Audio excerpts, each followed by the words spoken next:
తెలుగు శ్రోతలందరికీ నమస్కారం అండి. మన అలనాటి కథలు ఎవర్ గ్రీన్ స్టోరీస్ ఛానల్కి మీ అందరికీ స్వాగతం. ఉమ్మడి కుటుంబం నవల వింటున్నామండి. రచన శ్రీమతి డి కామేశ్వరి గారు. ఇక ఆలస్యం చేయకుండా మనం కథలోకి వెళ్ళిపోదామండి.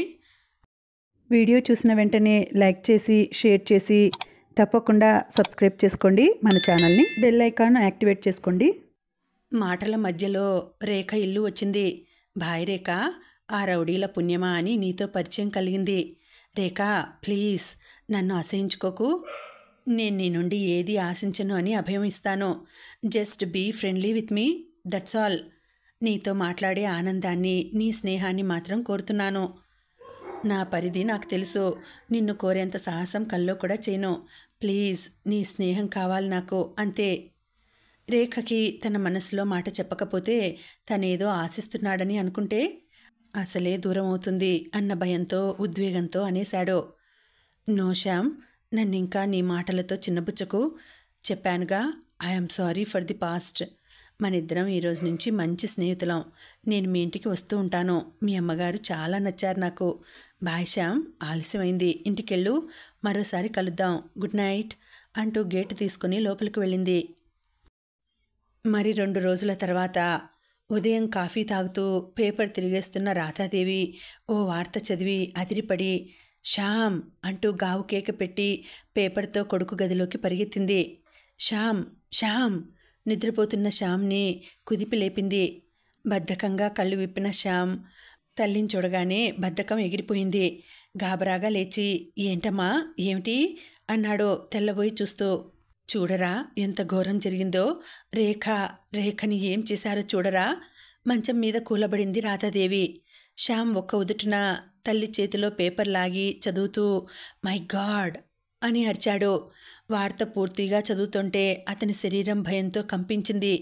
చదివే పేపరు జారవిడిచాడు. ఎంత ఘోరం! My God! తల పట్టుకున్నాడు. రాధాదేవి కంపిస్తున్న గొంతుతో, శ్యామ్, నేను భయపడినంతా జరిగింది. రేఖ పాపం ఇంకెలా బతుకుతుంది ఈ లోకంలో? రామరామా, ఎంతకు తెగించారు ఆ విధవలు. ఆమె బతుకు బండలు చేశారు. ఎంత ఘాతుకం జరిగింది, ఎంత దారుణం. ఆమె కళ్ళల్లో నీరు తిరిగింది. శ్యామ్ బాహ్య స్మృతి కోల్పోయిన వాడిలా మాట పలుకు లేకుండా కూర్చుండిపోయాడు. ఈ పత్రికల వాళ్ళొకరు ఓ ఆడపిల్ల జీవితం నాశనమైతే అది ఇంత పెద్ద పెద్ద అక్షరాలతో ఫోటోతో సహా ప్రచురిస్తే ఆ పిల్ల భవిష్యత్తు ఏమవుతుందన్న సానుభూతన్నా లేకుండా ఇలా ప్రచురిస్తారా? అంతే, ఎవరి ఆదుర్ద వారిది. శ్యామ్, ఏమిటి అలా ఉండిపోయావు? ఏమిటోనమ్మా, పెద్ద షాక్ తగిలినట్లయింది. మనకే ఇలా ఉంది. రేఖ ఎలా తట్టుకుందో ఈ ఘాతుకం. ఇంకా ఆమె గతి ఏమిటమ్మా? ఈ పాటికి ఆమె తల్లిదండ్రులు వచ్చి ఇంటికి తీసుకెళ్లారేమో.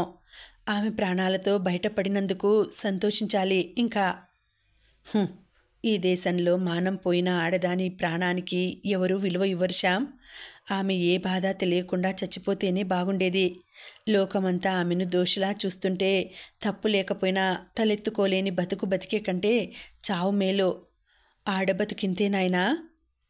అమ్మా! ఆశ్చర్యంగా చూశాడు శ్యామ్. తన తల్లి చదువుకొని స్వతంత్రంగా బతుకుతున్న ఆమె కూడా ఆడబతుకింతేనని నిరాశపడటం, ఓ వ్యక్తిత్వం ఉన్న తల్లి కూడా లోకానికింత భయపడటం వింతగా అనిపించింది. అమ్మా, నీవు అలా మాట్లాడుతున్నావా? ఇందులో రేఖ తప్పేముందమ్మా? ఆమె కావాలని చేస్తే అది తప్పు, కానీ ఎవరో అత్యాచారం చేస్తే రేఖ దోషమేముంది? శ్యామ్, ఆడదాని మానానికి మన వాళ్ళిచ్చిన విలువ ఇంకే దేశంలోనూ లేదేమో. కావాలని చేసినా ఎవరో చేసినా శిక్ష అనుభవించేది ఆ స్త్రీయే. మానం పోగొట్టుకున్న స్త్రీని ఈ సంఘం వెలేస్తుంది. ఆమె పట్ల సానుభూతి చూపి చెయ్యందించే వారుండరు. ఇంక రేఖని పెళ్లాడేందుకు ఎవరన్నా ముందుకొస్తారా? ఆ పిల్ల భవిష్యత్తు నాశనమైంది శ్యామ్, ఆవేదనగా అంది రాధాదేవి. అమ్మా!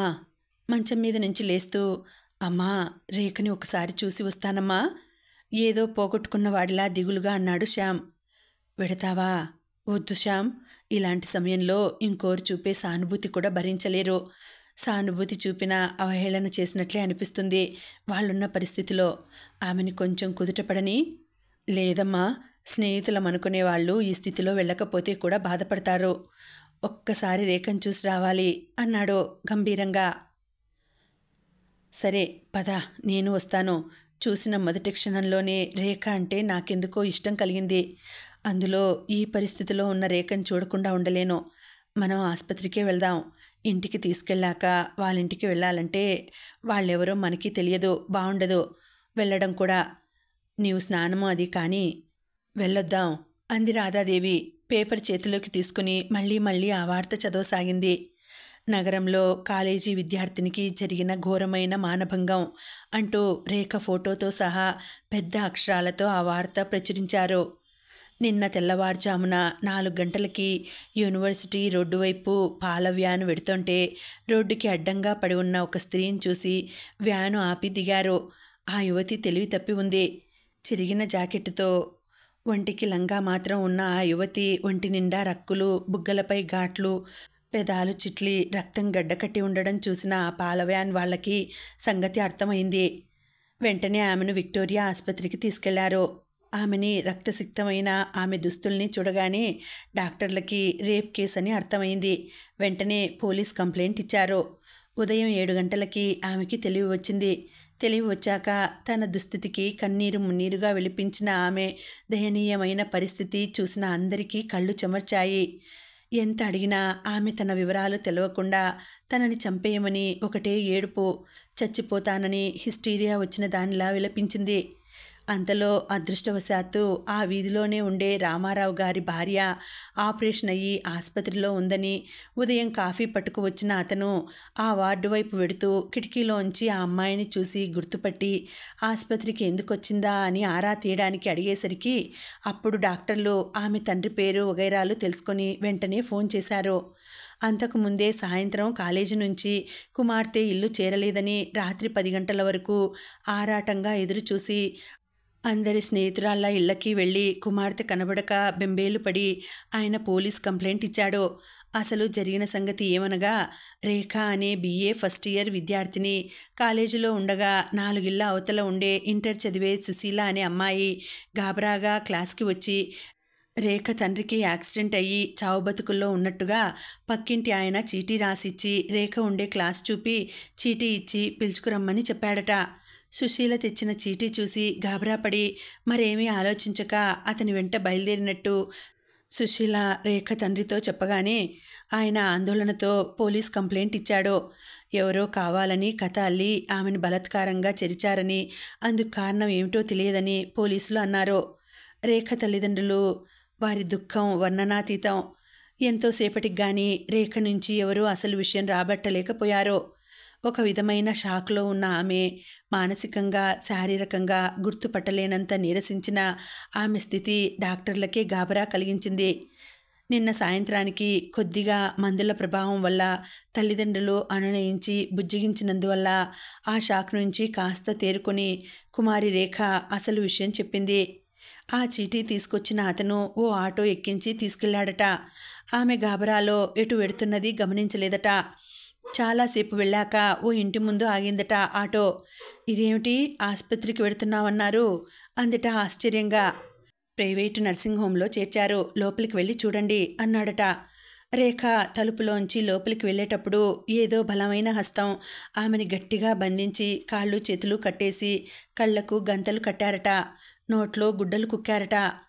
ఆ మాటలని గొంతుల్ని బట్టి కనీసం 3 మనుషులుంటారని ఆమె గుర్తుపట్టింది. చాలాసేపు తర్వాత 3-4 ఒకరి తర్వాత ఒకరు ఎంత ఘోరంగా ఎంత బీభత్సంగా గింజుకుంటున్నా ఆమెని విడవకుండా మానభంగం చేశారో చెప్తూ అది గుర్తు తెచ్చుకున్న ఆమె మళ్ళీ స్పృహ తప్పింది. ఆమె మానసికంగా చాలా నీరసించినందున డాక్టర్లు ఇంకా మాట్లాడడానికి పర్మిషన్ ఇవ్వలేదు. ఆమె వారి ఘాతుక చర్య చెప్తుంటే విని అందరూ చలించిపోయారు.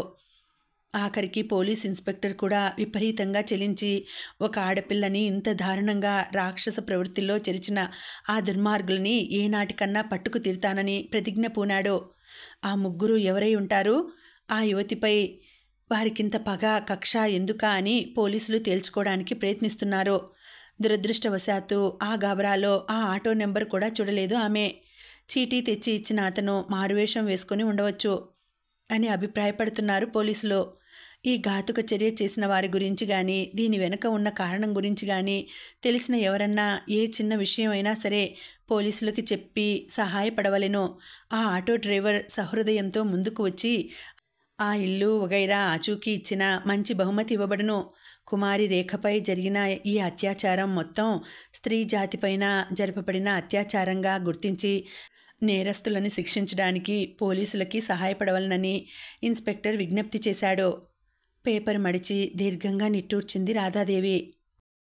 ఆ ముగ్గురు దుండగులు ఇంకెవరో కాదు, తప్పక ఆ రౌడీ విధవలే. ఇంకా అనుమానం ఎందుకు? తమ కోపం కసి తీర్చుకోవడానికి ఇంత దారుణానికి ఒడిగట్టారన్నమాట. అసలే ఆమె అందంపై కన్ను వేసిన ఆ విధవలు అవకాశం చూసి ప్లాన్ వేసి ఆమె బతుకు నాశనం చేశారన్నమాట. అన్నం పుణ్యం ఎరుగని ఒక ఆడపిల్లని ఇంత ఘోరంగా హింసిస్తారా? ఆలోచిస్తుంటే రాధాదేవి ఒళ్ళు ఆవేశంతో వణికింది. ఈ సంగతి రేఖ చెప్పిందో లేదో వెంటనే పోలీసులకి ఈ విషయం చెప్పి వాళ్ళని పట్టుకోమనాలి. రాధాదేవి లేచి చకచకా బట్టలు మార్చుకుంది. ఇల్లు తాళం పెట్టేసరికి శ్యామ్ ఆటో తీసుకువచ్చాడు. రాధాదేవి శ్యామ్ ఆస్పత్రి చేరేసరికి ఊరంతా అక్కడే ఉందా అన్నట్టు గుంపులు గుంపులుగా ఎన్నో వందల మంది ఆస్పత్రి దగ్గర గుమిగూడారు. పేపర్లో వార్త చదివి కబురు ఈ నోట ఆ నోట విని రేఖ కాలేజీలో ఆడపిల్లలంతా వచ్చారు. ఆడపిల్లలే కాదు, ఎంతోమంది విద్యార్థులు ఉన్నారు. అమ్మాయిల అందరి కళ్ళల్లో బెదురు, భయం, రేఖ పట్ల జాలి. అంతా గుంపులుగా నిలబడి మాట్లాడుకుంటున్నారు. గేటు దగ్గర కాపలాదారు వాళ్ళని లోపలికి వదలడం లేదు. రేఖ చాలా వీక్గా ఇంకా షాక్లోంచి తేరుకోలేదని, ఇప్పుడు ఇంతమందిని చూస్తే అదంతా మళ్ళీ గుర్తుకు వచ్చి బాధపడుతుందని, ఇంకొన్నాళ్ల తర్వాత చూడమని, ఎవరినీ లోపలికి పంపొద్దని వదలొద్దని డాక్టర్లు చెప్పినట్లు నచ్చ చెప్తున్నాడు. అంతా గోలగోలగా ఉంది. ప్రతి వాళ్ళు రేఖపై జరిగిన అత్యాచారానికి ఆ క్షణంలోనే ప్రతీకారం తీర్చుకోవాలన్నంత ఆవేశంలో ఉన్నారు. రాధాదేవిని శ్యామ్ని కూడా ముందు కాపలాదారు లోపలికి వదల్లేదు. ఆ ముగ్గురి గురించిన వివరాలు తమకు తెలుసునని వెంటనే ఇన్స్పెక్టర్తో మాట్లాడాలని అనగానే రేఖ ఉన్న వార్డు రూమ్ చెప్పి ఇన్స్పెక్టర్ అక్కడే ఉన్నారని చెప్పాడు. రూము వెతుక్కుంటూ వెళ్లారు ఇద్దరు. గుమ్మం ముందో పోలీసు కాపలా ఉన్నాడు. అతనికి విషయం చెప్పి లోపలికి వెళ్లారు ఇద్దరు. ఇన్స్పెక్టర్ మంచం దగ్గర రేఖ కళ్ళు విప్పి ఇంకేమన్నా చెప్తుందా అని చూస్తూ కూర్చున్నాడు. గదిలో ఓ ముసలవ్వ పని మనిషి, రేఖ తమ్ముడు కాబోలు 15 ఏళ్లవాడు కూర్చున్నాడు. మంచం మీద పడుకున్న రేఖ 2 రోజులలో గుర్తుపట్టలేనట్టు మారిపోయింది. నల్లగా కమిలిపోయి ఘాట్లతో ఉన్న మొహం పీక్కుపోయింది. ఏడ్చినందువల్ల కాబోలు కళ్ళు వాచి ఉన్నాయి. ప్రాణం లేని దానిలా నిశ్చలంగా పడి ఉన్న రేఖను చూసేసరికి రాధాదేవి శ్యామ్ చలించిపోయారు. ఒక్క క్షణం చకితులై నిలబడిపోయారు. వారిని చూసి ఇన్స్పెక్టర్ శబ్దం చేయవద్దని వారిస్తూ గుమ్మం బయటికి పిలుచుకు వెళ్ళాడు. రాధాదేవి ఆ ముగ్గురు రౌడీల విషయం తనకు తెలిసినదంతా చెప్పింది. Is it? ఉండండి, ఆ విధవల పని ఈ తక్షణం పడతాను అంటూ ఉగ్రుడై వారిని రేఖ దగ్గర ఉండమని వెంటనే బయటకు వెళ్ళాడు. రాధాదేవి శ్యాము ఇద్దరూ రేఖ మంచం దగ్గర కూర్చున్నారు. సెడేటివ్ ప్రభావంలో ఉన్న రేఖ గదిలో మాటల అలకిడికి మత్తుగా కళ్ళు కాస్త తెరిచింది. రాధాదేవిని చూస్తూనే గుర్తుపట్టినట్లుగా ఆమె కళ్ళు వెడల్పయ్యాయి. వెంటనే ఒక్క ఉదుటున లేవబోతూ ఆంటీ అంటూ బావురుమంది. రాధాదేవి చటుక్కున ముందుకు వంగి ఆమెను పొదివి పట్టుకుంది. రాధాదేవి గుండెల మీద వాలి, ఆంటీ వాళ్ళు అనుకున్నంత చేశారాంటీ, మీరన్నది నిజమే ఆంటీ, వాళ్ళు నన్ను అంటూ హృదయ విదారకంగా ఏడ్చింది. రేఖ, ఊరుకోమ్మా, ఊరుకో, ఇంకేం పర్వాలేదు నీకు, ఏడవకమ్మా, ఏడవకు. రాధాదేవి ఓదార్చబోయి తనే ఏడ్చేసింది. శ్యామ్ కళ్ళల్లో నీరు గిర్రున తిరిగింది. ఎంత ఓదార్చినా రేఖ దుఃఖం అంతులేనిదిలా వెక్కిళ్ళు పెడుతూనే ఉంది. ఆ ఏడుపు విని పరిగెత్తి వచ్చిన నర్సు గాబరాగా డాక్టర్ను పిలుచుకు వచ్చింది. డాక్టర్ రేఖను చూస్తూ ఏడవని, అదే మంచిదన్నట్లు సంజ్ఞ చేశాడు.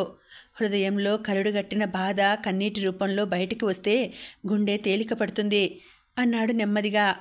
తల్లిదండ్రుల దగ్గరైనా అంత ఏడవని ఆ అమ్మాయి వీళ్ళని చూసి అంత ఏడుస్తున్నందుకు ఆశ్చర్యపడి శ్యామ్ని అవతలికి పిలిచి వివరాలు అడిగాడు.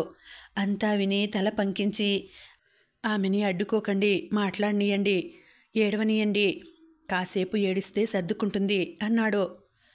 ఆంటీ, వాళ్ళు ఆ విధవలు నన్ను లాక్కెళ్ళి అరవడానికి లేకుండా కదలడానికి లేకుండా చేసి రాక్షసుల్లా మీద పడి ఇంకా చెప్పలేనట్టు రాధాదేవి గుండెల మీద పడి వెక్కి వెక్కి ఏడ్చింది. ఊరుకోమ్మా రేఖా, ఇంక చెప్పకు తల్లి, అదో పీడకల తల్లి, మర్చిపోయి గుండె దిటవు తెచ్చుకో, రాధాదేవి గద్గదకంగా అంది. ఎలా మర్చిపోనాంటీ, కళ్ళు తెరిచినా మూసినా అదే కనిపిస్తోంది. నా ఒళ్ళంతా చూడాంటీ ఏం చేశారో, కుక్కల్లా కరిచారో, జంతువుల్లా పీకారో. నేను వాళ్ళకేం అపకారం చేశానని నా మీద ఇంత కక్ష కట్టారు. ఓ ఆడపిల్లని ఇలా నాశనం చేస్తే వాళ్ళకేం వస్తుంది? నా అందమే నాకు శత్రువు అయిందాంటీ. శ్యామ్, చూసావా, నిన్ను నీ రూపుని అవహేళన చేసినందుకు భగవంతుడు నాకేం శిక్ష విధించాడో తెలుసా? ఏ అందం చూసుకుని వెక్కిరించానో ఆ అందంతోనే నన్ను శిక్షించాడో. శ్యామ్, నన్ను క్షమించగలవా? ఉబికి వస్తున్న దుఃఖం కన్నీళ్లుగా పారుతుంటే ఆవేదనగా ఆవేశంగా మాట్లాడేస్తున్న రేఖను చూసి శ్యామ్ గొంతులో దుఃఖం అడ్డుపడింది. చప్పున రేఖ దగ్గరికి వచ్చి, please Rekha, for God sake అలా ఎప్పుడూ ఆలోచించకు. అదంతా కుర్ర చేష్టలు. అమ్మాయిలు అబ్బాయిలు ఒకరినొకరు టీస్ చేసుకుంటూ నిక్నేమ్స్తో కాలేజీలో ప్రతి వాళ్ళు పిలుచుకుంటారు. ఆ మాత్రం దానికి దేవుడు నిన్నిలా శిక్షించేటంత కఠినాత్ముడు కాడు. అలా ఆలోచించి నన్ను గిల్టీ చేయకు, బాధగా జాలిగా అన్నాడు. రేఖా, అమ్మా చూడు, నీవింక ఈ విషయం మర్చిపోవాలి. చూడు, రోజు ఎందరికో ఎన్నో యాక్సిడెంట్లు అవుతుంటాయి. ఇలాగే ఎవరో నిన్ను తీసుకెళ్ళి కాలో చెయ్యో విరగొట్టారనుకో, శారీరకంగా బాధపడతావు, కానీ మానసికంగా బాధపడతావా? ఇది ఒక ప్రమాదమే జరిగిందనుకో, ఒక అవయవానికి దెబ్బ తగిలింది, డాక్టర్లు వైద్యం చేస్తున్నారు, 4 రోజుల్లో మళ్ళీ మామూలు మనిషి అవుతావు. మాలిన్యం మనసుకి కానీ శరీరానికి అంటదు రేఖా. ఆంటీ, మీకేం మీరిలా అంటారో? అందరూ నన్ను ఎంత జాలిగా చూస్తున్నారో చూడండి. రేపటి నుంచి నన్ను అందరూ ఎంత చులకనగా చూస్తారో నాకు తెలియదా ఆంటీ? అమ్మ నా కోసం ఎంత ఏడుస్తోందో తెలుసా? నీ బతుకు నాశనమైందే అమ్మా, ఇంక నీ గతేమిటే, పెళ్ళి ఎలా అవుతుందే అంటూ ఒకటే ఏడుపు. నేనెందుకు ఇంకా బతకాలాంటీ? మళ్ళీ ఏడవసాగింది రేఖ. రాధాదేవికి ఆ తల్లి తెలివి తక్కువతనం మీద విపరీతమైన కోపం వచ్చింది. అసలే భయంతో గుండె బేజారై ఏడుస్తున్న కూతురికి జీవితం పాడైందని, పెళ్లి కాదని ఇలాంటి మాటలు ఆమె ముందు అని మరింత పిరికిదాన్ని చేస్తుందా? ధైర్యం చెప్పి ఏం జరగలేదు, 4 రోజులలో మామూలు అవుతావు అని బుజ్జగించాల్సింది పోయి ఆమె కూతురు ముందు ఏడ్చి రేఖని మరింత బెంబేలు ఎత్తిచ్చిందన్నమాట. ఛా, అదేం లేదు రేఖ, అందరికీ నీ మీద సానుభూతి ఉంటుంది, కానీ హేళన ఎందుకు చేస్తారు? చూడు రేఖ, మన వాళ్ళు మానం అన్న పదానికి మరీ అనవసర ప్రాముఖ్యత ఇచ్చి స్త్రీకి ప్రాణం కన్నా మానం గొప్ప, స్త్రీ మానం కాపాడుకుంటూ ఉండాలి, మానం పోతే ప్రాణం ఉన్నా లేకపోయినా ఒకటేనని అనేక పతివ్రతల కథలు చెప్పి అనేక యుగాలుగా స్త్రీకి ఆ భావం నరనరాల్లోకి వెళ్ళేటట్టు చేశారు. ఏం, పురుషుడికి మానం అక్కర్లేదా? నీతి నియమాలన్నీ స్త్రీకేనా? ఎవరో ఏదో చేసినంత మాత్రాన తప్పు తనది కాకపోయినా స్త్రీ ఎందుకు శిక్ష అనుభవించాలి? కావాలని 10 మంది స్త్రీలతో పురుషుడు తిరిగినా అతనికి అంటని అపవిత్రత కర్మవశాత్తు మానం పోయిన స్త్రీకి ఎందుకు అంటాలి? రేఖా, ఈ మానం గీనం అంతా ట్రాష్. పవిత్రత మనసుకి ఉండాలి, కట్టుకున్న భర్తతో నీతికి కట్టుబడి ఉండాలి. అలా లేని స్త్రీ అపవిత్రురాలు. ఓ ధర్మాన్ని న్యాయాన్ని కావాలని జవదాటితే నీతి తప్పిందనవచ్చు. అలాగే పురుషుడు భార్యని నమ్మించి ద్రోహం చేస్తే అతను అపవిత్రుడే. నీతి నియమం మనసుకి ఉండాలి కానీ శరీరానికి కాదు. ఎవరో ఏదో చేసినంత మాత్రాన నీవు అపవిత్రురాలు అయ్యావా? ఇదే నీ కాలుకో చెయ్యికో ఇంకే అవయవానికో ప్రమాదవశాత్తు దెబ్బ తగిలితే అపవిత్రం అంటుతుందా? ఇది అంతే. రేఖ, స్త్రీకి ప్రకృతి మాతృత్వం అనే శిక్ష విధించింది. స్త్రీ విచ్చలవిడిగా తిరిగితే సంతానవతి అవుతే ఆ సంతానానికి సంఘంలో స్థానం ఉండదని, అక్రమ సంతానం ఎక్కువై కుటుంబ వ్యవస్థ దెబ్బతింటుందన్న భయంతో మనవాళ్ళు స్త్రీని పరిధి గీసి కూర్చోపెట్టి మానం కాపాడుకోవాలని పతివ్రతల కథల ద్వారా బోధించారు. రేఖ, ఈనాడు ఈ ఫ్యామిలీ ప్లానింగ్ వచ్చాక ఎందరు నీతిగా ఉంటున్నారంటావు? ఇదివరకు రోజుల్లో ఈ సాధనాలు లేనాడు గర్భం వస్తుందన్న జంకు ఉండేది. అందుకని కాస్త జాగ్రత్తగా ఉండేవారు. ఇవన్నీ అందుబాటులోకి వచ్చాక ఈ నీతి పతివ్రత అన్న పదాలకి అర్థం మారిపోయింది. తెలియనంతవరకు అందరూ పతివ్రతలే. రేఖా, మళ్ళీ చెప్తున్నాను, నీవు కావాలని దారి తప్పితే అది తప్పు. నీ ప్రమేయం లేకుండా జరిగిన దాంతో నీ నేరం ఏం లేదు. నీవు పవిత్రత కోల్పోయావు అని అన్నవారు మూఢులు. అలాంటి వారి మాట నువ్వు అస్సలు పట్టించుకోనక్కర్లేదు. పెళ్ళి కాదంటావా? పోనీ జీవితానికి పెళ్ళి ముఖ్యమేనని పెళ్ళి లేకుండా జీవించలేమనుకోవడం వెర్రి. రేఖా, నీ సంగతి తెలిసి ఏ సహృదయుడో ముందుకు వచ్చి పెళ్ళాడవచ్చు. రోజులు మారుతున్నాయి. యువతరం దృక్పథం కాస్త మారుతోంది. నీ తప్పు లేదని గుర్తించిన ఏ ఒక్క యువకుడైనా నిన్ను అంగీకరించవచ్చు. అభ్యుదయం అంతా మాటల్లో వేషంలో తప్ప చూపరంటే పోనీ పెళ్ళి కాకుండా బతకలేవా? బిఏ అయింది, ఎంఏ చదువుకో. నీ పొట్ట పోసుకోవడానికి ఏదో ఒక ఉద్యోగం దొరకకపోదు. స్వతంత్రంగా జీవించు. ఈ పాటి దానికోసం నీవింత బాధపడకూడదు రేఖా. నా మాట విని నీవింక ఈ సంగతి మర్చిపోవాలి. మళ్ళీ నీకేదో ఘోర అన్యాయం జరిగిందని, నీ జీవితం వ్యర్థమైందని ఏడిస్తే ఒట్టే. రాధాదేవి చాలా ఆవేశంగా మాట్లాడి రేఖ మొహం ఎత్తి కన్నీళ్లు పమిట కొంగుతో తుడిచింది. రాధాదేవి మాటలతో రేఖ మొహంలోకి కాస్త వెలుగు వచ్చింది. జరిగిన దానికోసం అంత బాధపడనక్కర్లేదని ఆమె అన్న మాటలతో ఆమెలో కాస్త బాధ, నిస్పృహ, ఆవేదన తగ్గి దుఃఖం ఉపశమించింది. అంతలో పోలీస్ ఇన్స్పెక్టర్ హడావిడిగా లోపలికి వచ్చాడు. రాధాదేవిని ఉద్దేశించి, మీరు చెప్పిన ఆ 3 రౌడీలని కస్టడీలోకి తీసుకున్నాను. కానీ వాళ్ళు మొన్నటి రోజున ఆ కెళ్ళి బడ్డీ దగ్గరే పేకాడుతున్నారని, కొట్టువాడే కాక 2-3 కొట్లు వాళ్ళు ఇంకో 4-5 సాక్ష్యం చెప్తున్నారు. వాళ్ళ చెయ్యి దీంట్లో లేదనిపిస్తుంది అన్నాడు నిరాశగా. లేదు, వాళ్ళ పనే ఇది. ఇన్స్పెక్టర్, నాకు తెలుసు. వాళ్ళకే నా మీద కోపం. ఇంకెవరికో ఇంత కక్ష ఎందుకు ఉంటుంది? వాళ్లే ఈ పని చేశారు ఇన్స్పెక్టర్. మీరు వాళ్ళని పట్టుకోండి. ఆ విధవల్ని లాకప్లో పడేసి కొట్టించండి. నిజం చెప్తారు. వాళ్ళని వదలడానికి వీల్లేదు ఇన్స్పెక్టర్. రేఖ ఆవేశంగా అరిచింది. రేఖలోని ఆ మార్పుకి ఆశ్చర్యపడ్డాడు ఇన్స్పెక్టర్. ఇన్స్పెక్టర్ గారు, చూడండి, వాళ్ళు చేశారన్న అనుమానం రేఖకి ఉంటుందని ఇంకెవరినో ఆ పనికి వినియోగించి ఉంటారు. ముందు రోజు జరిగిన సంఘటన వల్ల తమని అనుమానిస్తారని తెలిసి వాళ్ళకి తెలిసిన వాళ్లతో ఈ కథ నడిపించి కక్ష తీర్చుకొని తమకి ఎల్బీ సృష్టించుకోవడానికి అక్కడ పేకాడుతూ కూర్చుని ఉంటారు. రాధాదేవి అంది. ఇన్స్పెక్టర్ ఆలోచనలో పడి, అంతేనంటారా అన్నాడు. అంతే, లేకపోతే అంత ప్రీ ప్లాన్డ్గా ఇంకెవరో చేసేందుకు అవకాశం లేదు. అప్పటికప్పుడు ఏ రోడ్డు మీదో అడ్డగించి చేసినది కాదు. రేఖని పిలిచి తీసుకెళ్లారంటే ముందు నుంచి ఆలోచించింది అని అర్థం కావడం లేదా మీకు? మీరు వాళ్ళని వదలకండి సార్. మీ దండోపాయం ప్రయోగిస్తే వాళ్లే నిజం చెప్తారు. రాధాదేవి కోపంగా అంది. You are correct. చూస్తాను వెధవలు ఎలా చెప్పరో. Thanks for the information. అమ్మా రేఖ, ఆ నీచులని శిక్షించే పూచి నాది. నీవు ఇంకా విచారించకుండా త్వరగా ప్రోగ్రెస్ అవ్వాలి. మళ్ళీ ఏ విధవ ఇలాంటి ఘాతుకం చేయడానికి భయపడేటట్టు వాళ్ళ పని చెప్తాను. మనం కాలంతో ముందుకు వెడుతున్నామో వెనక్కి వెడుతున్నామో తెలియడం లేదు. సివిలైజేషన్ రోజు రోజుకి వెనక్కి వెడుతోంది. గొనుక్కున్నాడు ఇన్స్పెక్టర్. థ్యాంక్స్ మేడం, మీరిచ్చిన ఇన్ఫర్మేషన్ మాకు క్లూ ఇచ్చింది. వస్తానమ్మా రేఖ అంటూ వెళ్ళాడు. రేఖా, నీవు ఒక్కర్తివే ఉన్నావు. అమ్మా నాన్నగారు ఏరి? నిన్నటి నుంచి అమ్మా అయ్యా తిండి తిప్పలు లేకుండా ఈడే పడున్నారమ్మా. ఉదయం లేచి ఇంటికెళ్ళి స్నానం చేసి భోజనం వండుకొని తీసుకొస్తామని నన్ను ఆయమ్మ తమ్ముడిని కూకోబెట్టారు. పని అవ్వ సమాధానం చెప్పింది. పాపం మీ పేరెంట్స్ చాలా కృంగిపోయి ఉంటారు. నాన్నగారైతే మొహం గుర్తుపట్టలేనంతగా మాడిపోయింది. అమ్మ ఒకటే ఏడుపు. తమ్ముడు అన్నాడు. అప్పుడే లోపలికి వచ్చిన డాక్టర్ని, డాక్టర్, ఇప్పుడు రేఖ ఒంట్లో మరేం పర్వాలేదు కదా? ఆదుర్దాగా అడిగింది రాధాదేవి. షాక్, భయం వల్ల నర్వ్ వీక్ అయ్యి డీలా పడింది. అంతేకాక ఒక్క క్షణం ఆగి చాలా నెమ్మదిగా వజీనా బాగా దెబ్బతింది. మామూలు కావడానికి కొన్ని రోజులు పట్టవచ్చు. మిగతా రక్కులు కొరుకులు అవి త్వరలోనే మానిపోతాయి. ఇంకా 1-2 రోజులు ఇక్కడ ఉంటే త్వరగా మానిపోతాయి.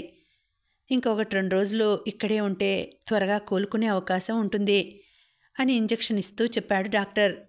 డాక్టర్ వెళ్ళాక, ఆంటీ, మీరు వచ్చాక పోయిన శక్తి కొద్దిగా వచ్చింది. ఆంటీ, థ్యాంక్స్ ఆంటీ, మీ మాటలతో నాకు జీవం వచ్చింది నీరసంగా అంది. థ్యాంక్స్ ఏమిటమ్మా, నేనేం చేశానని? శ్యామ్ నీ గురించి ఎంత బాధపడుతున్నాడో. ఇప్పుడు వద్దు, రేఖ కోలుకున్నాక వెళ్దామంటే కాదు అని బలవంతంగా వచ్చాడు. రావడం మంచిదే అయింది. చూడమ్మా రేఖ, నీవు చక్కగా భోజనం చేసి హాయిగా రెస్ట్ తీసుకో, పుస్తకాలు చదువుకో.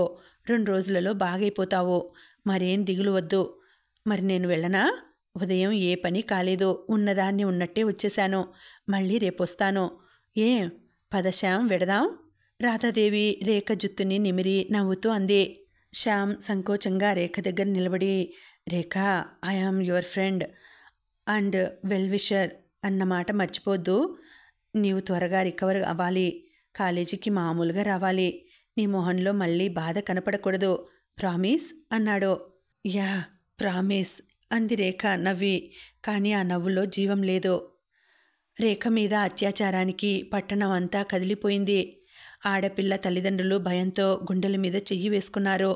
అన్ని కాలేజీలలో, హై స్కూళ్లలో విద్యార్థినులు పెద్ద అలజడి లేవదీసి వీధిలో గుంపులు గుంపులుగా ఊరేగి తోటి విద్యార్థిని మీద జరిగిన అత్యాచారానికి ప్రతీకారం కావాలి, సమాజంలో స్త్రీకి ఉన్న రక్షణ ఏమిటంటూ ముఖ్యమంత్రి వద్దకు బారులు తీరి వెళ్ళి మెమొరాండం సమర్పించారు. ఊరిలో అన్ని మహిళా మండలి అధ్యక్షురాండ్రు స్త్రీకి సమాజంలో రక్షణ కల్పించాలంటూ మెమొరాండం సమర్పించారు. ఆ వార్త ముఖ్యమంత్రిని కలిచివేసింది. ఆయన దోషులని త్వరలో పట్టుకొని కఠినంగా శిక్షించుతామని స్వయంగా హామీ ఇచ్చారు. ఈరోజు రేఖ మీద జరిగిన అత్యాచారానికి నిరసనగా అన్ని కాలేజీలలో విద్యార్థినులు క్లాసులు బాయ్కాట్ చేశారు. వారికి అండగా మేమున్నామంటూ విద్యార్థులు కాలేజీ మానేశారు. విద్యా సంస్థలన్నింటికీ ఆ రోజు సెలవు ఇవ్వక తప్పలేదు. రేఖపై జరిగిన అత్యాచారం గురించి మీ అభిప్రాయం ఏమిటి అంటూ పత్రికల వాళ్ళు అనేక మంది విద్యార్థినులను ఇంటర్వ్యూ చేసి ప్రచురించారు. ప్రతి ఆడపిల్ల చాలా ఆవేశంగా ఈ 20వ శతాబ్దంలో కూడా స్త్రీకి సమాజంలో రక్షణే లేదని, సాధించిన అభ్యుదయం అంతా మాటల్లో వేషంలో తప్ప కార్యసాధనలో లేదని, ఎన్ని యుగాలు గడిచినా స్త్రీ పురుషుల దృష్టిలో విలాస వస్తువుగానే ఉన్నదని, ఈ మానం నీతి అంతా స్త్రీకి అంటగట్టి పురుషుడు స్వేచ్ఛగా తిరుగుతున్నాడని, ఇప్పుడు మానం కోల్పోయిందంటూ రేఖ మీద ముద్ర వేస్తుంది సంఘం. ఆమె తప్పు లేకపోయినా చెడిపోయిన ముద్ర వేసి ఆమెను వెలేసి ఆమె భవిష్యత్తుకి దారి మూసివేస్తుంది మన సమాజం. ఇప్పుడు ఇంకా రేఖని పెళ్లాడడానికి ఏ పురుషుడన్నా ముందుకు వస్తాడా? ఇలా ఎందుకు జరగాలి? స్త్రీకో నీతి, పురుషుడికో నీతా? ఇలా స్త్రీల మీద అత్యాచారం చేసే పురుషులని చట్టం అంత తేలిగ్గా వదలకుండా ఇంకా కఠిన శిక్షకి గురి చేయాలి. అలాంటి రాక్షస కృత్యాలు జరిపే పురుషుడు ఎప్పుడూ తప్పించుకుంటున్నాడో స్త్రీయే శిక్ష అనుభవిస్తుంది. ఈ మానభంగానికి గురి అయిన స్త్రీని ఓ నేరంలా, తప్పులా కాకుండా అది ఒక యాక్సిడెంటు అన్న భావం పురుషులలో కలిగేటంత మార్పు రానిదే అలా గురి అయిన స్త్రీకి విమోచనం ఉండదు అంటూ ప్రతి అమ్మాయి రకరకాల అభిప్రాయాలు వ్యక్తపరిచి చాలా ఆవేశంగా మాట్లాడారు. భగవంతుడా, అసలే జరిగిన అవమానంతో తలెత్తుకోలేకపోతుంటే ఈ పేపర్లు మన బతుకు బట్టబయలు చేస్తున్నాయి. ఏమిటండి, ఓ ఆడపిల్ల భవిష్యత్తు గురించైనా ఆలోచించకుండా ఇలా పేపర్లలో బహిరంగంగా ఫోటోతో సహా ప్రచురిస్తున్నారేమిటండి? మీరు గట్టిగా చెప్పండి వాళ్ళకి. రేఖ తల్లి వార్తలు చదివి ఉగ్రురాలై అంది.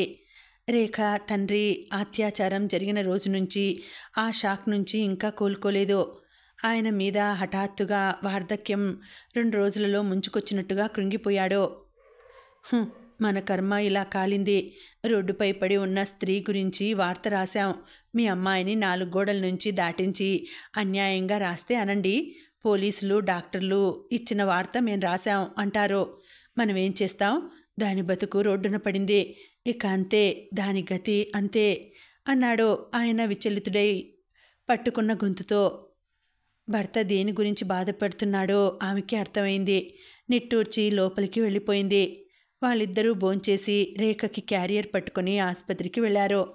రేఖ, ఇవాళ నీ మొహం కాస్త తేటగా ఉందమ్మా. గుడ్. చూసావా, మనసు తేలిక పడితే శరీరం దానంతటదే కోలుకుంటుంది. రాధాదేవి ఆప్యాయంగా ఆమె ముంగుర్లు సవరిస్తూ అంది.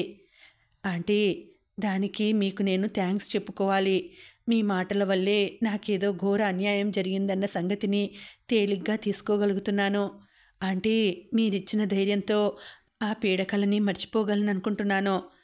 అప్పుడే రూమ్లోకి వచ్చిన రేఖ తల్లిదండ్రులు రేఖ దగ్గర కూర్చున్న రాధాదేవిని చూసి గుమ్మం దగ్గరే సర్పదష్టల్లా ఆగిపోయారు. అలికిడికి రేఖ రాధాదేవి ఇద్దరూ తలలు తిప్పి చూశారు. రాధాదేవి మొహం ఒక్క క్షణంలో పాలిపోయినట్లయింది. ఆంటీ, మా అమ్మ నాన్నగారు. డాడీ, ఈవిడ నిన్న చెప్పాను కదా, మా కాలేజ్ మేట్ శ్యామ్, అతని అమ్మగారు రాధాదేవి. రేఖ పరిచయం చేసింది. ఏమండి, రాదండి. ఇంకా ఉందండి, కథ కొనసాగుతుంది. మళ్ళీ వచ్చే వీడియోలో తర్వాతి భాగం వినేద్దామండి. అంతవరకు సెలవు. నమస్తే.